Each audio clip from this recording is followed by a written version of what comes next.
Nancy Pelosi is very upset about this provision in the bill that is currently before them that would get rid of a key provision of Dodd-Frank.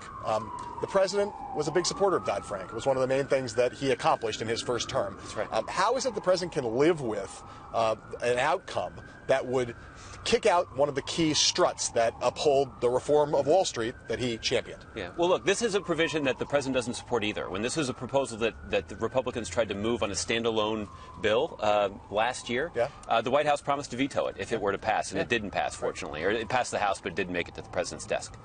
The reason that we can support this bill is because it actually does do good things for Wall Street reform. Double-digit increases for the CFTC and for the SEC, two regulatory agencies that are an important part of keeping Wall Street in check. There are no riders in here that would gut the authority of the CFPB. This is sort of a hobby horse of Republicans who hate the CFPB. This is actually something that the president worked with Elizabeth Warren to create. This gives consumers a voice in Washington. Presumably the president said he was going to veto it before when it came up individually because he thought it would do grave damage to Dodd-Frank. It would still do grave damage to Dodd-Frank, even though it's part of this broader package. I think that is overstating it a little bit. So his veto threat was that he thought why did he issue the veto threat if he didn't think it was serious because this does not strengthen Dodd-Frank, and so we shouldn't do anything that would weaken it. This would water down some of the ability of the regulatory agencies to keep Wall Street in check. That's why we don't oppose it.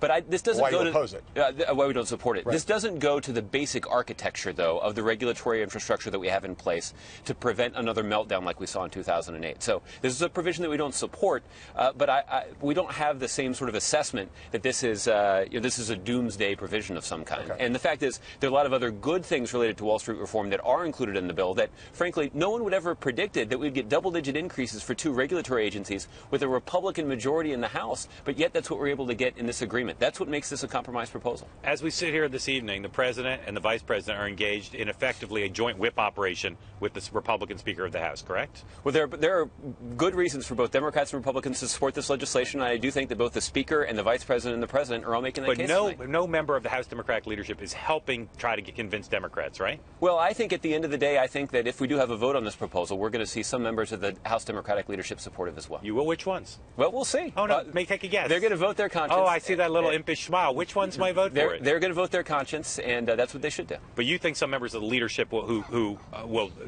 go against Nancy Pelosi? I assume you don't think Nancy Pelosi. We believe that there are good reasons that Democrats can support this proposal, and I think that there will be some senior level Democrats. But it is a strange situation because Nancy Pelosi is doing nothing to help the president of her party, win this vote, right?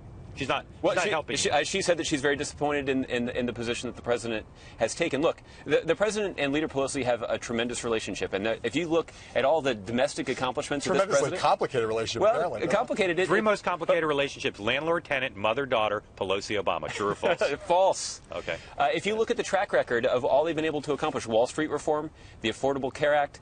Don't ask, don't tell. But is this a foreshadowing of what's next year is going to be like when Republicans have majority of both chambers, where the president's basically going to be working with John Boehner to pass things? Or is he still more likely to be associated and allied with Nancy Pelosi? Well, I think the president is always going to look for an opportunity where he can be on the same team as Nancy Pelosi. That is going to be the place where we start. Failed in this case, though. Well, that's not. Look, Nancy Pelosi also is a woman that has succeeded in politics and has succeeded in the leadership of the House Democratic caucus because she is somebody that has strong views, and she's not going to sit around and let people tell her what to do, and she shouldn't.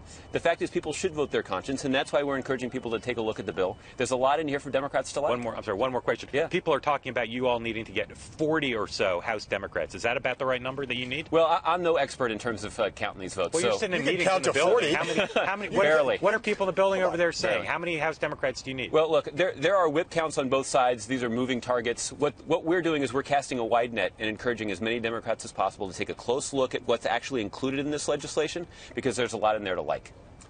Josh, it's been a weird week with this torture report. I really don't understand how it is the president can be publicly in favor of the torture report's release and have his CIA director attacking the committee. I don't get that exactly, and how that's not an act of insubordination on the part of the CIA director. Well, the CIA director is supposed to represent the interests of his agency, and that's what he's doing. Now, the fact of the matter is, he's also supposed to be on the same side of these issues as his president, who appointed him and is his boss. That's right. And so when the president said we're not going to do these tactics anymore in his second full day in office, he banned them unequivocally. That is a policy that John Brennan has studiously enforced in his agency, and that's what we would expect. But there's no reason for CIA Director Brennan to be attacking the committee. I mean, he could be quiet right now, right? I mean, well, it seems sort of strange to have him and the president making vocally opposite arguments about the validity of this report and its usefulness. There has been a lot of tension between the Senate Select Committee on Intelligence and the CIA over the course of multiple directors, though, right? That hasn't just been Director Brennan. And the fact of the matter is, as we were working to declassify this report, the White House actually stepped in to try to facilitate an agreement between both sides. And what we got was we got a declassified report where